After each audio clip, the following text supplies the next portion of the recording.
Yes, Brinda കാരാട്ടിന്റെ വാക്കുകൾ തന്നെ കടമെടുത്താൽ VS will never dye. VSന് മരണമില്ല. കണ്ണേ കരളെ VS എന്നതിനൊപ്പം ചേർത്ത് വെക്കാൻ മറ്റൊരു പേരും ഉചിതവുമല്ല. അത് VS എന്ന വാക്കിന്റെ പ്രാസഭംഗി കൊണ്ട് മാത്രമല്ല, VS എന്ന മനുഷ്യൻ അദ്ദേഹം ജനങ്ങൾക്കാരായിരുന്നു, ജനകീയ പ്രശ്നങ്ങൾക്കൊപ്പം അദ്ദേഹം എങ്ങനെ നിലകൊണ്ടു എന്നതുകൂടിയാണ് അദ്ദേഹത്തിന്റെ സമര തീക്ഷ്ണതയും അദ്ദേഹത്തിന്റെ ജീവിത ചരിത്രത്തെയും അടയാളപ്പെടുത്തുന്ന രണ്ട് വാക്കുകളായി കേരള സമൂഹത്തിന് VS മാറിക്കഴിഞ്ഞു. അദ്ദേഹം മരിക്കുന്നില്ല. അദ്ദേഹം ഉയർത്തിയ ആദർശങ്ങൾ, അദ്ദേഹം പ്രവൃത്തിയിലൂടെ കാണിച്ച വാചാലത, അത് അവസാനിക്കുന്നില്ല. VSന് മരണമില്ല. സെയ്ഫ് സൈലാബ്ദീൻ കൂടെ ചേരുന്നുണ്ട്. സെയ്ഫ്, VS അച്യുതാനന്ദൻ എന്ന വേലിക്കകത്ത ശങ്കരൻ അച്യുതാനന്ദൻ കേരള രാഷ്ട്രീയത്തിന് എന്തായിരുന്നു എന്ന് കാണിക്കാൻ ഈ ജനസഹസ്രങ്ങളുടെ ഒഴുക്ക് മാത്രം മതി.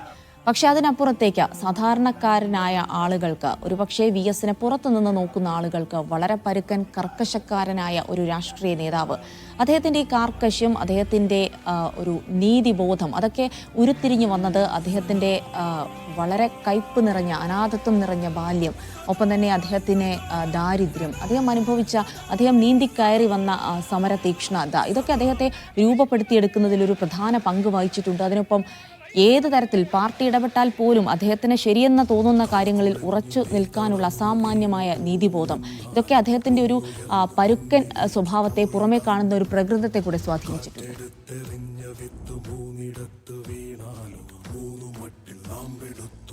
അതെ ജിൽസി, VS അച്യുതാനന്ദൻ എന്ന രാഷ്ട്രീയ നേതാവ് ഇപ്പോൾ രാവിലെ ഇവിടെ വന്ന സമയത്ത് VSന്റെ വീട്ടിലേക്ക്, ഇപ്പോൾ വേലിക്കകത്ത് വീട്ടിലാണ് നമ്മളുള്ളത്. ഒരുപാട് പേർ അവിടെ ഇവിടെയും നിന്നായി, മറ്റ് പല സ്ഥലങ്ങളിൽ നിന്നായി ഇങ്ങോട്ടേക്ക് വരുന്നുണ്ട്. ഇപ്പോൾ രാവിലെ ഇവിടെ വിവിധ പത്രങ്ങൾ വിതരണം ചെയ്യുമ്പോൾ കേരളത്തിലെ തന്നെ ഏറ്റവും രണ്ട് പ്രധാനപ്പെട്ട പത്രങ്ങളിൽ ഒരേപോലത്തെ തലക്കെട്ട് കാണുകയായിരുന്നു. വി സല്യൂട്ട് എന്നെഴുതിയ രണ്ട് തലക്കെട്ടുകൾ, അത് ഒരേപോലെ തന്നെയാണ് തലക്കെട്ടുള്ളത്. വിട എന്ന് എഴുതിയിട്ടുള്ള എസ് എന്നുള്ളത് സല്യൂട്ടായി മാറുന്ന വി സല്യൂട്ട് എന്ന് പറയുന്ന തരത്തിൽ നമ്മൾ സല്യൂട്ട് ചെയ്യേണ്ട ആളാണ് VS അച്യുതാനന്ദൻ എന്ന കാര്യത്തിൽ സംശയമില്ല. ജിൽസി സൂചിപ്പിച്ച പോലെ തന്നെ VS അച്യുതാനന്ദൻ്റെ ഒരു ജീവിത സാഹചര്യമൊക്കെയാണ് അങ്ങനത്തേക്ക് എത്തിച്ചത്. ഇപ്പോൾ ജോയ് കൈതാരത്ത്, അദ്ദേഹം VS ഒരു അഴിമതിക്കെതിരായ പോരാട്ടത്തിൻ്റെ ഒരു ചിത്രമായിരുന്നു, അല്ലെങ്കിൽ കേരളത്തിൻ്റെ ഒരു നേർസാക്ഷ്യമായിരുന്നു. അദ്ദേഹത്തിൻ്റെ ആ നിയമ പോരാട്ടത്തിൽ ഏറ്റവും പ്രധാനപ്പെട്ട ആളിൽ ഒന്നാണ് ജോയ് കൈതാരം എന്ന് പറയുന്നത്. VSന്റെ അഴിമതി പോരാട്ടത്തിൽ താങ്കളൊരു പ്രധാനപ്പെട്ട പങ്ക് വഹിച്ചിട്ടുള്ള ആളാണ്. ഇപ്പോൾ VSന്റെ വിടവാങ്ങലിനെ എങ്ങനെയാണ്? ഒരു ശൂന്യത VSന്റെ വിടവാങ്ങലോടുകൂടി ഉണ്ട്. VS ജീവിച്ചിരിക്കുമ്പോൾ പോലും നമ്മൾ എന്ത് അരുത് എന്ന് VS ആഗ്രഹിച്ചിരുന്നുവോ അത് ഏറ്റെടുക്കുന്നതിന് വേണ്ടിയുള്ള പോരാട്ടം പുറത്ത് കൊണ്ടുവരുന്നതിൻ്റെ വസ്തുതകൾ ജനങ്ങളെ ബോധ്യപ്പെടുത്തുന്നതിനും VS കാണിച്ച ഒരു ആർജവമുണ്ട്. ആ ആർജവം ഏറ്റെടുക്കാൻ കഴിയുന്ന വിധത്തിലേക്ക് കേരളത്തിലെ ജനങ്ങൾക്കൊരു ബാധ്യതയുണ്ട്. നഷ്ടപ്പെടുമായിരുന്നത് പൊതുസമ്പത്ത് മാത്രമല്ല, നമ്മുടെ പൊതു മനോഭാവമാണ്. നമ്മുടെ ഒരു ദർശനത്തിൻ്റെ ഇല്ലായ്മ തന്നെയാണ് പോകുന്നത്. ആ ദർശനത്തിൻ്റെ കാവലാളായിരുന്നു VS. അതുകൊണ്ട് തന്നെയാണ് VS എന്ത് ഏൽപ്പിച്ചാലും, അല്ലെങ്കിൽ എന്ത് VSൻ്റെ മനസ്സുകൊണ്ട് ആഗ്രഹിക്കുന്നുവോ അതിനോടൊപ്പം നിൽക്കുന്നതിന് വേണ്ടി കേരളത്തിലെ അഴിമതിക്കെതിരായ നിലപാടുകളുള്ള ആളുകൾ നിലപാട് സ്വീകരിച്ചത്. അതിൻ്റെ ഏറ്റവും വലിയ അനേകം അനുഭവങ്ങളുണ്ട്. കേരളം ചർച്ച ചെയ്ത അനേകം അനുഭവങ്ങളുണ്ട്. ഒന്ന്, നമ്മൾ ഭൂമിയുടെ മേൽ ഒരു രാഷ്ട്രീയ മനോഭാവമുണ്ടായിരുന്നു VS.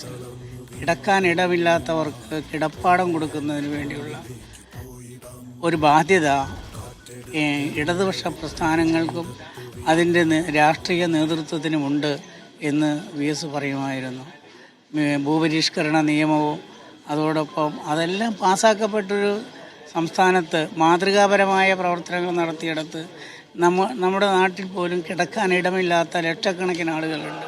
ഇപ്പോൾ ഇങ്ങനെയുള്ള നിയമ പോരാട്ടങ്ങൾ നടത്തുമ്പോൾ VS അച്യുതാനന്ദൻ പറയാറുണ്ടോ ഇങ്ങനെയുള്ള ഇത്തരത്തിലുള്ള വിഷയങ്ങൾ നമ്മൾ ഏറ്റെടുക്കണം എന്ന്? VS അങ്ങനെ എപ്പോഴെങ്കിലുമൊക്കെ പറഞ്ഞിട്ടില്ല? തീർച്ചയായും അതെല്ലാം വിലയിരുത്തുകയും അതിൽ ഇടപെടലുകൾ വേണ്ടിയിടത്തെല്ലാം ശക്തമായ ഇടപെടലുകൾ നടത്തുകയും ചെയ്യണം. അതിന് ഓരോരുത്തർക്കും, ഓരോ സഖാവിനും അവനവനാൽ കഴിയുന്ന വിധത്തിലുള്ള ഇടപെടലുകൾ ഉണ്ടാകണം. വസ്തുതകൾ ജനങ്ങളെ അറിയിക്കണം, നീതിപീഠത്തെ അറിയിക്കണം. VS ഒരിക്കലും അധികാരം ഉപയോഗപ്പെടുത്തിക്കൊണ്ട് സർവ്വ പ്രശ്നങ്ങൾക്കും പരിഹാരമുണ്ടാക്കാൻ കഴിയുമെന്ന് വിശ്വസിച്ചിരുന്ന ഒരു രാഷ്ട്രീയ നേതാവോ കമ്മ്യൂണിസ്റ്റുകാരനോ ആയിരുന്നില്ല, പോരാളിയായിരുന്നു VS. അത് ആ പോരാട്ടത്തിന് നിയമവേദികളിൽ കൂടി ഉണ്ടാകാം, കോടതികളിലൂടെ ഉണ്ടാകാം. അത് കോടതികളിലൂടെ പോയി നമുക്ക് അധികാര കേന്ദ്രത്തിന് പരിഹരിക്കാൻ കഴിയാത്ത പ്രശ്നങ്ങൾ പരിഹരിക്കാൻ കഴിയുമെന്നും അധികാര കേന്ദ്രങ്ങളെ നിർബന്ധിതമാക്കാമെന്നും ആദ്യം കേരളത്തെ ബോധ്യപ്പെടുത്തിയത് VS ആണ്. അതെ അതെ അതെ തീർച്ചയായിട്ടും അദ്ദേഹം സൂചിപ്പിച്ചത് പ്രധാനപ്പെട്ട കാര്യം തന്നെയാണ്. VS അച്യുതാനന്ദൻ അങ്ങനെ നിയമ പോരാട്ടം നടത്തി ഈ നാട്ടിലുള്ള അഴിമതിക്കെതിരായ മറ്റു പല പോരാട്ടങ്ങൾക്കും നേതൃത്വം നൽകിയ ആളാണ് VS അച്യുതാനന്ദൻ. അദ്ദേഹത്തിൻ്റെ വീട്ടിലേക്ക്, വേലിക്കകത്ത് വീട്ടിലേക്ക് ഇപ്പോൾ ഒരുപാട് പേർ എത്തിച്ചേരുന്നുണ്ട്. നിരവധി ആൾക്കാർ പല സ്ഥലങ്ങളിൽ നിന്ന് VSനെ കാണാൻ വേണ്ടി എത്തിച്ചേരുന്നുണ്ട്. എവിടെ നിന്ന് വരിക? തമിഴ്നാട്. VSനെ കാണാൻ വന്നാ? ഇന്നലെ തിരിച്ചതാ? അന്ന് രാത്രി വന്നു. VS മരിച്ചു എന്നറിഞ്ഞിട്ട് കാണാൻ വേണ്ടി വന്നു. തമിഴ്നാട് എവിടെ? നീലഗിരി ഡിസ്ട്രിക്ട്, ഊട്ടി. എത്ര പേരുണ്ട്? കണ്ടോ? VSനെ കണ്ടോ? കണ്ടു. VSനോട് ഭയങ്കര സ്നേഹമാണെന്ന് തോന്നുന്നു. നിങ്ങൾ തമിഴ്നാട്ടിൽ? അതെ ജിൽസി, നമ്മളിപ്പോൾ കാണുമ്പോൾ നമ്മൾ കേരളത്തിൽ നിന്നുള്ള ആൾക്കാർ മാത്രമല്ല, തമിഴ്നാട്ടിൽ നിന്നുള്ള ആൾക്കാർ കൂടി VSനെ കാണാൻ വേണ്ടി ഇങ്ങോട്ടേക്ക് എത്തി ചേരുകയാണ്. അത് ഇതൊരു തുടക്കം മാത്രമാണ്. കാരണം ഇന്നലെ നമ്മൾ കണ്ടത് തിരുവനന്തപുരത്തുള്ള കുറച്ച് ആൾക്കാരെ ആയിരിക്കാം ഒരു പക്ഷേ അതായിരിക്കില്ല ചിത്രം. കാരണം കാസർഗോഡ് മുതൽ കന്യാകുമാരി കഴിഞ്ഞിപ്പോൾ തമിഴ്നാട്ടിൽ നിന്ന് വരുമ്പോൾ സ്വാഭാവികമായിട്ട് അതിനപ്പുറത്തേക്ക് പോയി VSനോടുള്ള സ്നേഹം കാരണം VSനെ കാണാൻ വേണ്ടി എത്തിച്ചേരുന്ന നിരവധി ജനങ്ങൾ. എന്തുകൊണ്ട് VSനെ സ്നേഹിക്കുന്നു എന്ന് ചോദിച്ചാൽ അവർക്ക് ഒരുപാട് ഉത്തരങ്ങളുണ്ടാകും. VSൻ്റെ ഫാനായിട്ടുള്ള ആൾക്കാർ ഉണ്ടാകും. അവർ VSൻ്റെ നിലപാടുകൾ കൊണ്ട് VSനെ സ്നേഹിച്ച ആൾക്കാർ ഉണ്ടാകും. ഒരു ജിൽസി ആദ്യം പറഞ്ഞു തുടങ്ങിയ പോലെ തന്നെ ഒരു കർക്കശ സ്വഭാവം ഉണ്ടല്ലോ ആ മനുഷ്യൻ്റെ. ആ കർക്കശ സ്വഭാവം പല വിഷയങ്ങളിലും ഉണ്ടായിട്ടുണ്ട്. ഇപ്പോൾ പാർട്ടിക്കകത്തായാലും പാർട്ടിക്ക് പുറത്തായാലും അദ്ദേഹത്തിന് ഒരു കർക്കശ സ്വഭാവമുണ്ട്. താൻ ഏതെങ്കിലും തരത്തിൽ എവിടെങ്കിലും ഒന്ന് കോംപ്രമൈസ് ചെയ്താൽ പിന്നെ താനില്ല എന്ന് തോന്നിയിട്ടുള്ള രാഷ്ട്രീയ നേതാവായിരിക്കാം VS അച്യുതാനന്ദൻ. അതുകൊണ്ടാണ് VS ഒരു കോംപ്രമൈസിനും തയ്യാറാകാത്ത നേതാവായിട്ട് നിലകൊള്ളുന്നത്. അദ്ദേഹത്തെ കാണാൻ വേണ്ടി നൂറുകണക്കിന് ആൾക്കാർ ഇപ്പോൾ ഇന്നലെ രാത്രി ഏതാണ്ട് ഒരു 12:30 വീട്ടിലേക്ക് എത്തി. മൃതദേഹം കൊണ്ടുവന്നപ്പോൾ ഏതാണ്ട് 12:30 വരെ നമ്മളിവിടെ ഉണ്ടായിരുന്നു. അപ്പോഴും ആ മുദ്രാവാക്യം വിളിയിൽ ഏതെങ്കിലും തരത്തിലുള്ള കുറവ് ഉണ്ടായിട്ടില്ല. VSനെ AKG സെൻറ്ററിലേക്ക് കൊണ്ടുവരുന്ന സമയത്ത് നമ്മൾ കേട്ടിട്ടുള്ള മുദ്രാവാക്യമുണ്ട്. ആ മുദ്രാവാക്യം നേരത്തെ കേട്ടിട്ടുണ്ട്, നമ്മൾ കേട്ടിട്ടുണ്ട്, ഞാൻ കേട്ടിട്ടുണ്ട്. അത് VS ഓരോ പ്രചരണ പരിപാടികൾക്ക് വരുമ്പോഴുള്ള VS അച്യുതാനന്ദൻ്റെ ഒരു ആവേശം കൊണ്ട്, VSനോടുള്ള ആവേശം കൊണ്ട് ആൾക്കാർ വിളിക്കുന്നൊരു മുദ്രാവാക്യം. ആ മുദ്രാവാക്യത്തിന് എന്തെങ്കിലും കുറവ് വന്നിട്ടില്ല. ഇവിടെയുള്ളതാണോ? ഇല്ല, ഞങ്ങൾ പത്തനംതിട്ട ആറന്മുള. അപ്പോൾ ഇന്ന് രാവിലെ എത്തിയതല്ലോ? അതെ ഇപ്പോൾ എത്തിയത്. പാർട്ടിക്കാരാണോ അതോ VSനോടുള്ള സ്നേഹം കൊണ്ടുവന്നത്? പാർട്ടി പ്രവർത്തകരാണ്. കണ്ടോ? VSനെ കണ്ടോ? VSനെ കണ്ടു, കേൾക്കണ്ടു. വിവിധ സ്ഥലത്തിലുള്ള പാർട്ടി പ്രവർത്തകരടക്കം VSനെ കാണാൻ വേണ്ടി ഇങ്ങോട്ടേക്ക് എത്തിച്ചേരുന്നുണ്ട്. അത് ഈ അണമുറിയാതെ ഇങ്ങനെ പോവും. നമ്മളത് നേരത്തെ കണ്ടിട്ടുള്ളത് മുൻ മുഖ്യമന്ത്രി ഉമ്മൻചാണ്ടിയുടെ സംസ്കാര ചടങ്ങുമായി ബന്ധപ്പെട്ടാണ്. ഇങ്ങനെ വിവിധ ജില്ലകളിൽ നിന്ന് ആൾക്കാർ എത്തുകയും അതൊരു ജനസമുദ്രമായി മാറുകയും ചെയ്യുന്നത്. ആ കാഴ്ചയ്ക്ക് ഇന്നും നാളെയും എന്തായാലും കുറവുണ്ടാകില്ല എന്നുള്ളതിൻ്റെ സൂചന ഇന്നലെ AKG സെൻറ്ററിൽ തന്നെ കണ്ടിരുന്നു. കാരണം 9 മണിക്ക് VSൻ്റെ മൃതദേഹം അവിടെ നിന്ന് എടുക്കാൻ വേണ്ടി തീരുമാനിച്ചിരുന്നതാണ്. പക്ഷേ അത് കഴിഞ്ഞില്ല. കാരണം അങ്ങനെ ജനത്തിരക്കായിരുന്നു.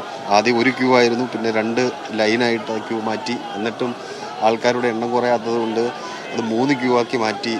ഒടുവിൽ 3 ക്യൂ ആക്കി മാറ്റി പെട്ടെന്ന് ആൾക്കാരെ കയറ്റി വിട്ടിട്ടാണ് ഒരു 11:40 കൂടി ആ മൃതദേഹം അവിടെ നിന്ന് എടുത്ത് ഇങ്ങോട്ടേക്ക് വീട്ടിലേക്ക് കൊണ്ടുവന്നത്. ഇവിടെ നിന്ന് 9 മണിക്ക് എടുക്കണം എന്നാണ് നിലവിൽ തീരുമാനിച്ചിരിക്കുന്നത്. ഒരുപക്ഷെ വീട്ടിൽ നിന്നായതുകൊണ്ട് 9 മണിക്ക് എടുത്ത് ദർബാർ ഹാളിലേക്ക് എത്തിക്കും. ദർബാർ ഹാളിലാണ് പൊതുദർശനം തീരുമാനിച്ചിരിക്കുന്നത്. 2 മണിയോടുകൂടി ഇവിടെ നിന്ന് പോകണം എന്നാണ് നിലവിൽ തീരുമാനിച്ചിരിക്കുന്നത്. അത് ജനത്തിരക്കിൻ്റെ അടിസ്ഥാനത്തിൽ അത് എത്രത്തോളം സാധ്യമാകും എന്ന് നമ്മൾ നോക്കിക്കാണേണ്ട കാര്യമാണ്. ഇന്ന് രാത്രിയോടുകൂടി വീട്ടിലെത്തിച്ച് അവിടെ നിന്ന് ആലപ്പുഴ DC ഓഫീസിലും പിന്നീട് വിവിധ സ്ഥലങ്ങൾ റിക്രിയേഷൻ സെൻറ്റർ അടക്കം അവിടെ പൊതുദർശനത്തിന് വെച്ച് നാളെ വൈകുന്നേരത്തോടു കൂടി സംസ്കാരം നടത്താം എന്നാണ് പാർട്ടി നിലവിൽ തീരുമാനിച്ചിരിക്കുന്നത്. എന്തായാലും പുലർച്ചെ മുതൽ, രാവിലെ മുതൽ തന്നെ ഒരുപാട് ആൾക്കാർ VSനെ കാണാൻ വേണ്ടി ഈ വീട്ടിലേക്ക്, ഈ വേലിക്കകത്ത് വീട്ടിലേക്ക്, വേലിക്കകത്ത് വീടെന്ന് പറയുമ്പോൾ VS ജനിച്ച വീടിൻ്റെ പേര്, VS ജനിക്കുന്ന വീട്ടിൻ്റെ പേര് വേലിക്കകത്ത് വീടെന്നല്ല. വെന്തലത്തറ എന്നാണ് വി എസ് ജനിക്കുന്ന വീട്ടിൻ്റെ പേര്. 1923 ജനിക്കുമ്പോൾ ആ വീട്ടിൻ്റെ പേര് വെന്തലത്തറ എന്നായിരുന്നു. പിന്നീട് വി എസ് അച്യുതാനന്ദൻ വളർന്ന് വി എസ് അച്യുതാനന്ദനുമായി ബന്ധപ്പെട്ട വീട് ഉണ്ടാക്കുന്ന സമയത്താണ് വേലിക്കകത്ത് വീട് എന്ന പേരിലേക്ക് എത്തിച്ചേരുന്നത്. ആ പേര് തന്നെയാണ് ഇവിടെ അരുൺകുമാർ, തിരുവനന്തപുരത്ത് അരുൺകുമാർ വീട് വെച്ചപ്പോൾ ആ വീടിന് നൽകിയിരിക്കുന്നത്